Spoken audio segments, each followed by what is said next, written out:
And the yod that there is on the tefillin shel yad, so the halakha is that the yod has to be closest to the body. So the way we put on the tefillin for a normal person is that the wider, the longer part of the tefillin goes towards the top, and the yod will go towards the body in order that the yod will be closest to the heart.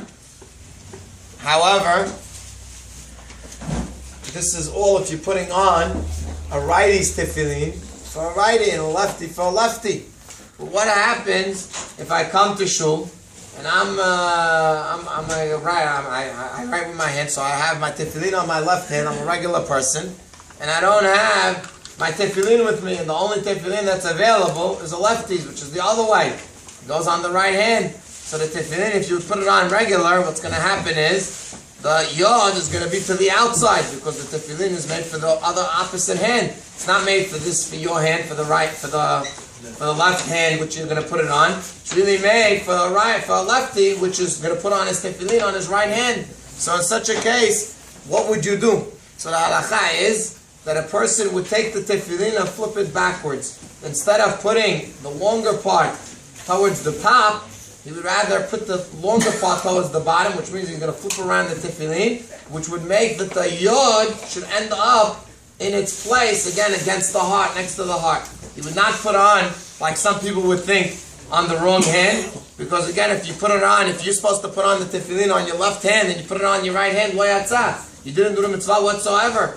So therefore, you keep the tefillin on your regular hand, which is the left hand. But if you're going to put it on the regular way, the yod is going to be to the opposite side. It's not going to be closest to your heart. So what you have to do is you flip around the tefillin, and instead of putting the longer part of the body towards the top, that part will go towards the bottom, and the yod will end up being closest to your body.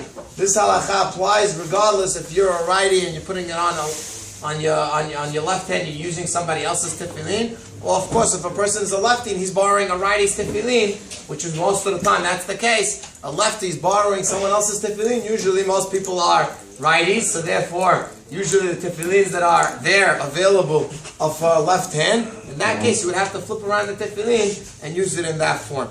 One last halakha in regards to, again, to putting on tefillin. Lo yeheh davar chotzez ben tefillin libsaro, lo shina shel yad v'lo shina shel rosh. Person has to make sure that there shouldn't be any kind of chatzitzah on the actual bayit, between the bayit of the tefillin and your hand. Even though on the ritzuot it doesn't matter as much. That means, again, of course, a person who doesn't need to have chatzitzah should try to avoid chatzitzah all around.